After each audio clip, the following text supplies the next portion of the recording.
디모데 후서는 사도 바울이 어, 이제 생을 마감하기 전에 하나님의 부르심을 받기 전에 마지막으로 보낸 편지입니다. 근데 그 마지막으로 보낸 것을 누구에게 보냅니까? 디모데에게 보냅니다.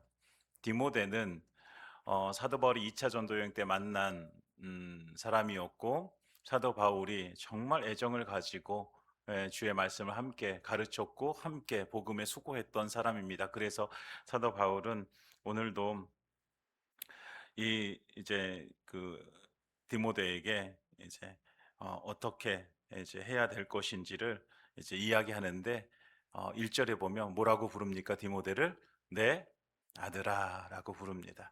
그러니까 단순히 그냥 스승과 제자, 복음을 가르친 사람, 가르침 받은 자가 아니라 뭐예요?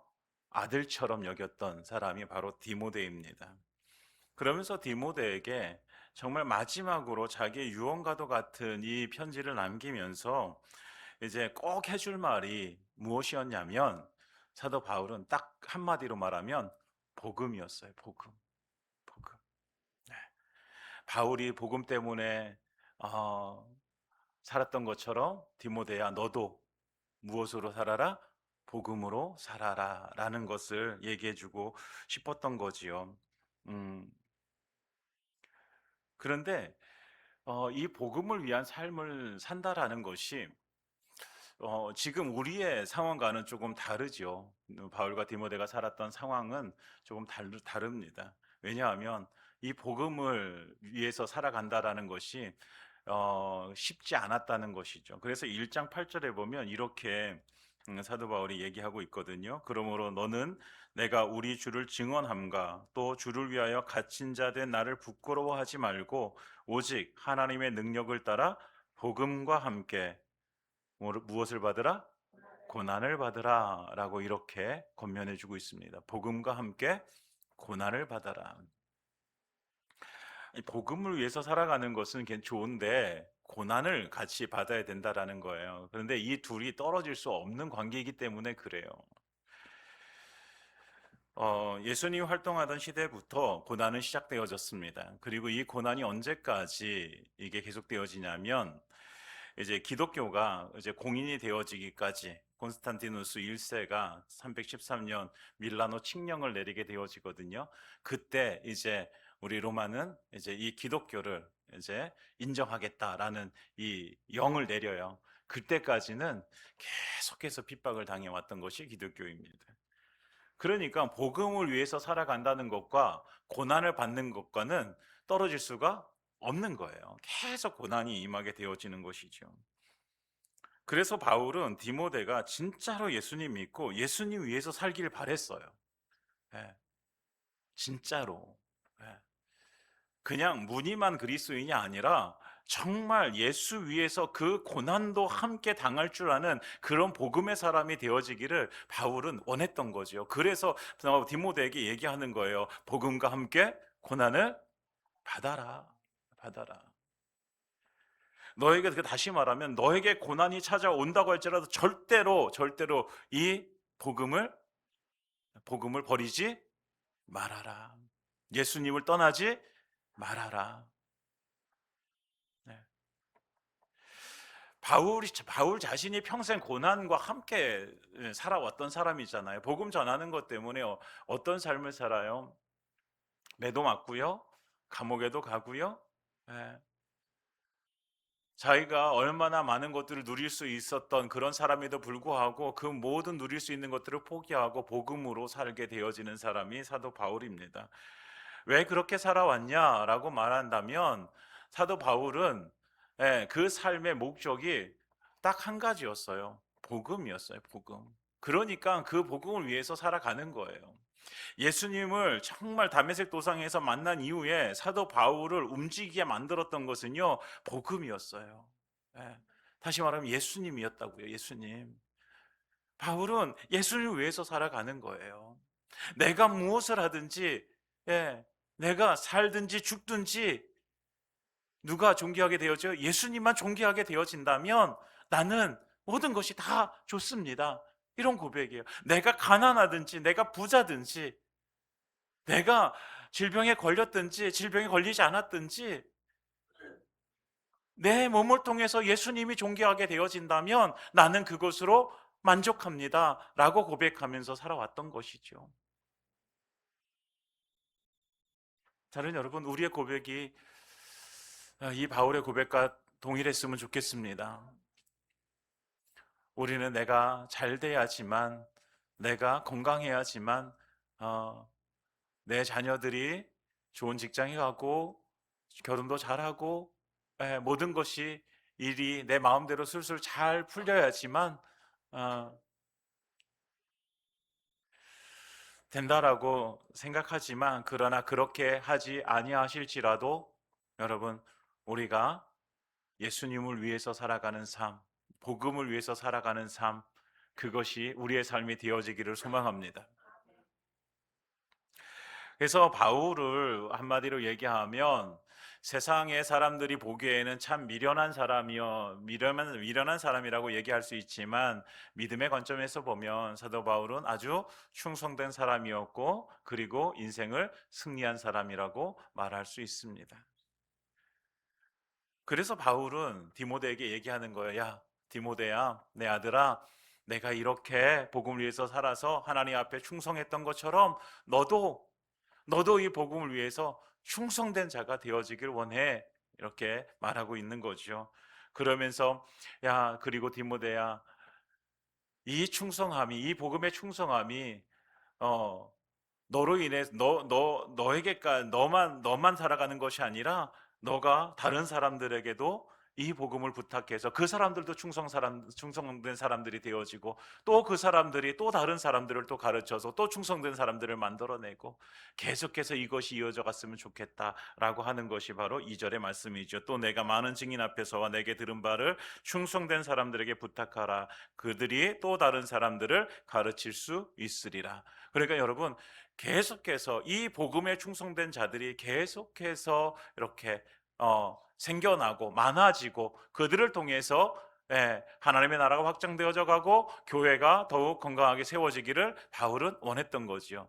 이것을 가슴 속에 이게 불처럼 남아있기 때문에 마지막 편지에 디모데에게 이 편지를 지금 이렇게 쓰고 있는 것입니다.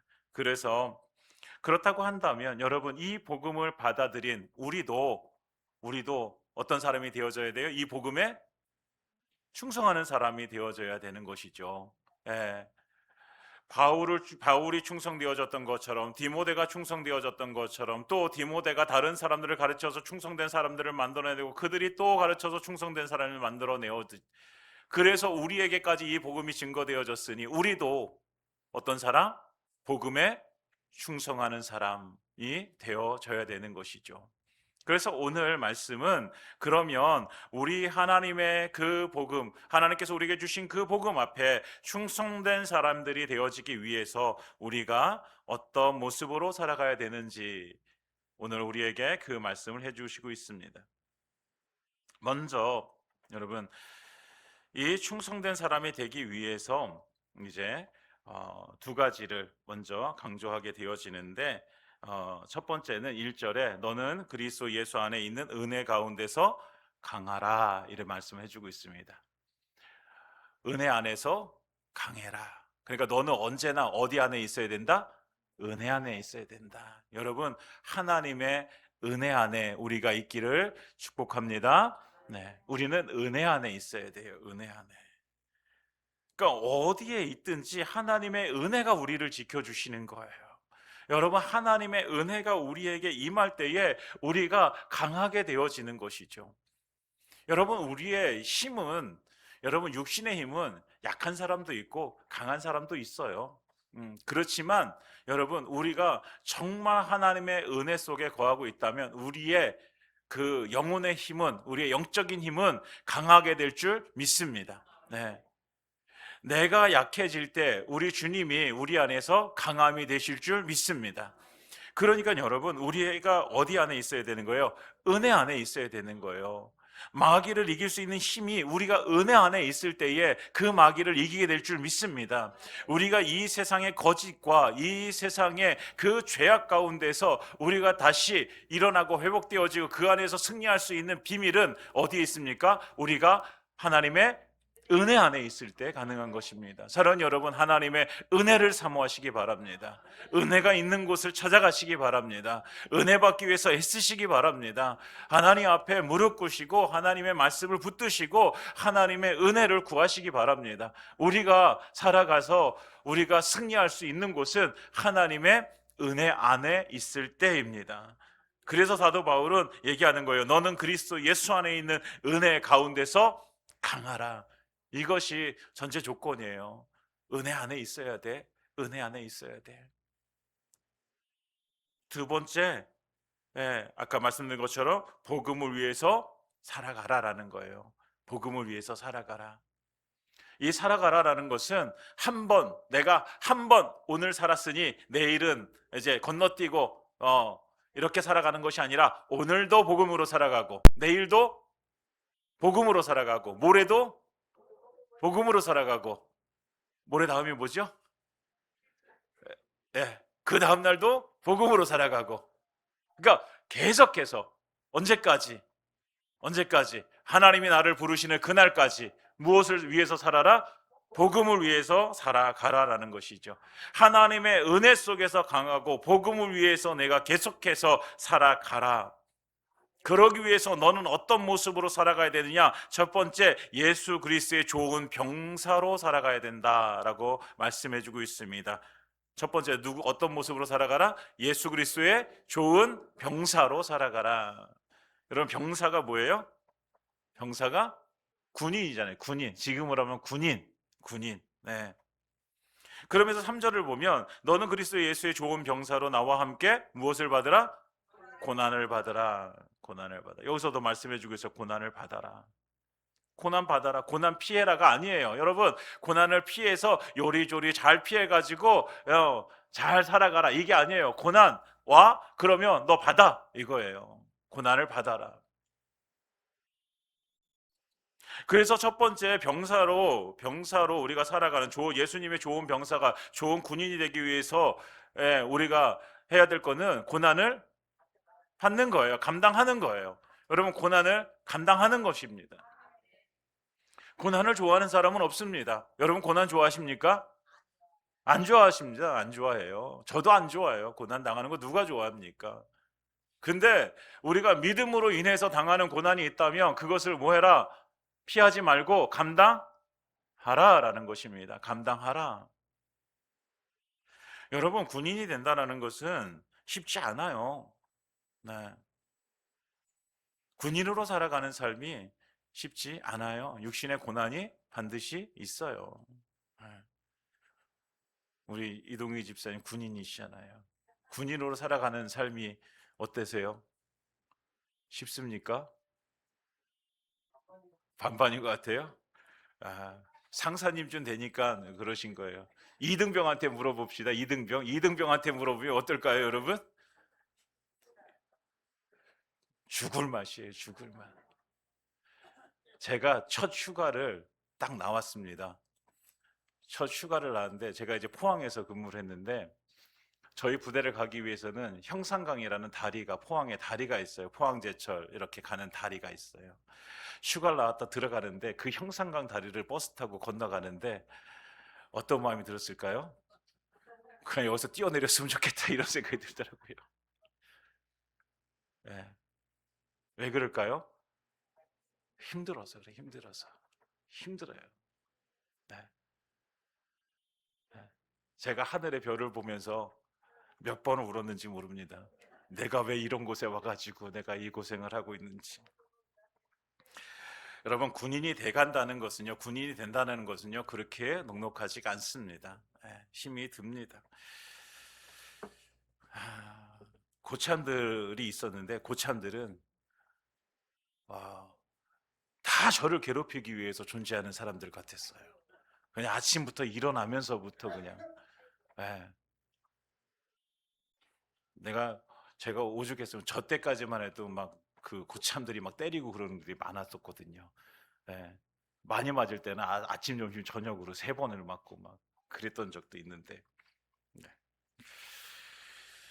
여러분, 군인이 되어진다는 건 훈련도 힘들고, 그리고 내가 그 사람들과의 관계 속에서 고참과 후임들과의 관계도 힘들고, 예, 다 힘듭니다. 그걸 우리는 고난이라고 얘기할 수도 있어요. 그런데 그 고난의 과정을 거치면 무엇이 됩니까? 군인이 되어집니다. 처음에 군대에 들어가면 군인 같지가 않아요. 그냥 민간인이에요. 그냥 똑같은 사람이에요. 그런데 그 고난의 과정들을 하나하나 겪어가면서 무엇이 됩니까? 군인이 되어지는 거예요. 여러분, 우리도 마찬가지로 믿음의 삶을 살아가면서 당하는 고난들을 통해서 무엇이 되어집니까? 우리가 예수 그리스도의 좋은 군인이 되어지는 것입니다.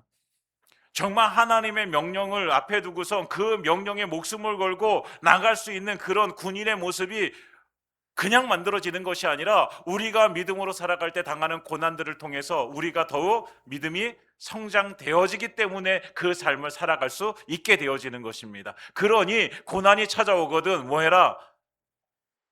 믿음으로 당하는 고난을 감당하라라는 것입니다. 사랑하는 여러분, 믿음으로 당하는 고난이 찾아온다면 여러분 감당하시기를 예수님을 축복합니다. 그것을 감당할 때 우리가 더 큰 믿음으로 우리가 예수님의 좋은 군사로 다시 하나님 앞에 우리의 삶이 드려지게 될 줄 믿습니다. 그래서 우리는 그 고난을 감당하는 사람입니다. 두 번째 말씀하고 있습니다. 4절에 이렇게 말씀하고 있죠. 한번 같이 읽어볼까요? 시작. 병사로 복무하는 자는 자기 생활에 얽매이는 자가 하나도 없나니 이는 병사로 모집한 자를 기쁘게 하려 함이라. 아멘. 그래서 첫 번째, 병사로 복무하는 자, 군인으로 복무하는 자는 자기 생활에 얽매이는 자가 없어요. 그러니까 여러분 군인으로 살아갈 때 자유가 제한이 되어집니다. 네. 내가 피곤하니까 나 들어가서 잘래. 돼요, 안 돼요? 안 돼요, 안 돼요. 그러면 안 돼요. 그러면 혼나요. 네. 나 더우니까 나 이렇게 나 속옷만 입고 나 생활할래. 돼요, 안 돼요? 안 돼요. 그 규정에 맞게 군인들은 살아가야 돼요. 자기 생활에 얽매이지 않아요. 나 엄마 보고 싶어. 예, 그래서 군대 밖으로 나와가지고 차 타고 엄마 보러 갈 수 있어요? 없어요? 없어요. 예, 자유가 제약을 받게 되어집니다. 심지어 나 라면 먹고 싶다고 해서 라면을 마음대로 먹을 수도 없어요. 예, 제가 이병 때 고참이 라면을 하나 끓여오래 가지고 라면을 하나 끓여서 드렸습니다. 너무 맛있게 먹는데 그 옆에서 그걸 보고 있는 거예요. 제가 얼마나 먹고 싶은지 그 라면. 그래서 속으로 기대를 했습니다. 국물은 조금 남겨주겠지. 근데 그 국물도 다 먹어버렸어. 눈물이 날 것 같았어요. 눈물이. 예, 그게 얼마나 맛있어 보이는지. 예. 근데 그것도 마음대로 먹을 수가 없더란 말이죠. 여러분, 자기 생활에 얽매이지 않습니다. 왜 자기 생활에 얽매이지 않을까요? 이는 병사로 모집한 자를 기쁘게 하려 함이라. 병사로 모집한 자를 기쁘게 하기 위해서, 다시 말하면 내 생활을 내가 다 마음대로 살아가면서 나를 병사로, 나로 군인으로 모집한 그분을 내가 기쁘시게 할 수 있냐? 없다라는 거예요. 우리가 나를 군인으로 부르신 우리 주님을 기쁘시게 하기 위해서 때때로 내 자유가 제약도 되어진다라는 거예요. 내가 마음대로 할 수 있는 자유가 있지만, 그러나 그 자유까지도 뭐예요? 그분을, 우리 하나님을 기쁘시게 하기 위해서 내가 그 자유도 포기할 수 있는 것이 우리의 믿음이 되어져야 된다라는 것이죠. 근데 우리는 이게 하기 싫어요. 왜요? 내 삶이니까 내 마음대로 살고 싶은 거예요. 내 시간 내 마음대로 살고 싶은 거예요. 내가 내게 주신 돈 내 마음대로 사용하고 싶은 거예요. 예, 그러니까 우리는 그렇게 얘기는 안 합니다. 하나님, 이거 다 주님께 드립니다 라고 고백은 하지만, 그러나 우리 마음속에는 때때로 그런 마음들이 있어요. 하나님, 그러나 요것은 건드리지 않았으면 좋겠습니다. 하나님, 요거는 하나님께서 그냥 모른 척 해주셨으면 좋겠습니다. 이거는 제 마음대로 좀 사용했으면 좋겠습니다. 우리가 그럴 때도 솔직하게 있지 않을까요? 죄로 인해서 영영 죽을 수밖에 없는 나를, 그 몸을 주셔서 그 피를 흘리셔서 자기 몸을 죽음에 이르기까지 주신 그 주님의 그 사랑을 우리가 기억한다면, 여러분, 우리가 지금 잠깐 포기해야 되는 그 자유, 그것이 우리에게는 큰 일처럼 보이지만, 그러나 그것이 그렇게 큰 일은 아닐 거예요. 사랑하는 여러분, 우리는 하나님께서 우리를 그리스도 예수의 좋은 군사로 부르신 줄 믿습니다. 그러니 우리를 군사로 부르신 그 주님의 기쁨을 위해서 우리가 뭐예요? 내 생활에 얽매이는 있는 자가 아니라 정말 주님의 그 말씀 가운데 우리가 순종할 수 있는 그런 하나님의 사람들, 충성된 사람들 되어지시기를 예수님의 이름으로 축원드립니다. 두 번째, 우리가 좋은 예수 그리스도의 좋은 군사로 되어지는 것이 첫 번째라면, 그러면 두 번째, 우리가 충성된 사람의 모습을 어떤 모습으로 그려볼 수 있을까라고 할 때 5절에 경계하는 자입니다. 경계하는 자. 경계하는 자가 법대로 경계하지 아니하면 승리자의 관을 얻지 못할 것이며 라고 말씀하고 있습니다. 경계하는 자. 예.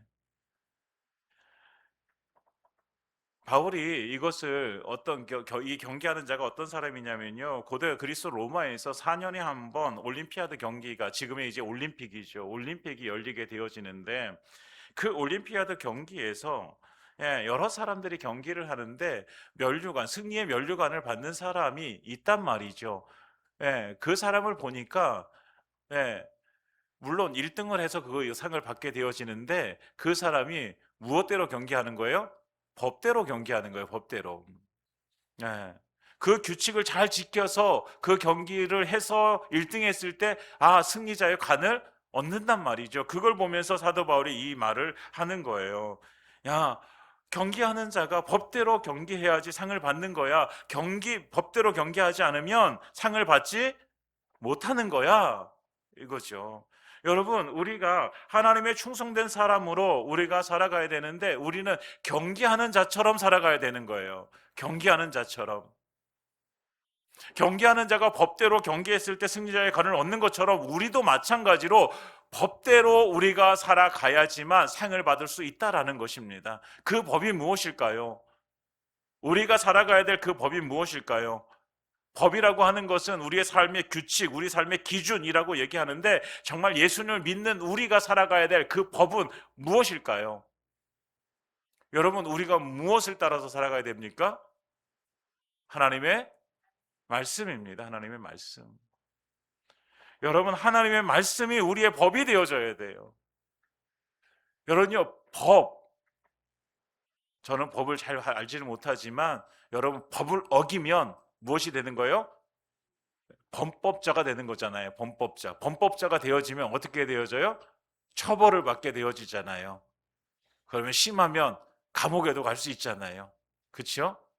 여러분, 우리가 하나님의 말씀대로, 그것이 법이 되어져서 하나님의 말씀대로 살아가야 될 사람들입니다. 그것이 우리의 법입니다. 법. 그 법을 어기면 우리도 뭐가 되는 거예요? 범법자가 되는 것이죠. 여러분, 우리는 하나님의 말씀을 가지고 이 세상에 나가서 그 말씀을 보여줄 수 있는 사람들이 되어져야 되는 것입니다. 세상 사람들이, 그래서 모든 사람들이 다 예스를 해도 그것이 하나님의 말씀에 비춰볼 때 아니라고 한다면, 우리는 무엇이라고 대답할 수 있어야 돼요? 노라고 대답할 수 있어야 되는 것이죠. 여러분, 우리의 기준은 명확한 거예요. 우리의 법은요, 명확한 거예요. 하나님의 말씀입니다. 여러분, 우리가 살아가는 삶, 여러분들이 살아가는, 지금까지 살아온 삶의 그 궤적들을 한번 살펴보셨으면 좋겠어요. 내가 무엇으로 살아왔는가? 여러분, 많은 사람들이요, 많은 사람들이 자기가 지금까지 살아왔던 삶의 경험을 따라서 살아가게 되어져요. 네. 하나님의 말씀대로 산다고 얘기하지만 그러나 우리를 움직이는 동력이 내가 살아왔던 삶의 경험들, 지금까지 이렇게 살아왔더니 괜찮은 삶을 살더라, 지금까지 이렇게 선택했더니 성공하더라. 우리는요, 똑같은 상황을 만날 때에 뒤도 돌아보지 아니하고 그 방법을 선택하는 거예요. 왜? 이전에 그런 경험이 있기 때문에 그렇죠. 여러분, 이전에 그런 경험이 있다고 하더라도 우리의 삶의 그 기준은 하나님의 법, 말씀이 되어져야 되는 것입니다. 그래서 다시 한번 무릎 꿇고 기도하는 거예요. 왜? 하나님의 말씀을 들어야 되니까, 하나님의 말씀대로 살아야 되니까 우리가 하나님의 말씀을 다시 받고 그 말씀대로 움직여 가야 되는 것이죠.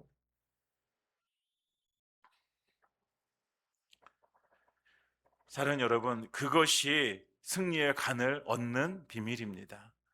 여러분, 우리가 충성된 사람이 되어지기 원합니다. 그러기 위해서 경계하는 자가 법대로 경계하듯이 우리도 하나님의 말씀대로 우리가 살아서 하늘의 상을 받는 충성된 사람들 되시기를 예수님의 이름으로 축원드립니다. 마지막으로 세 번째 6절입니다. 함께 읽습니다. 시작.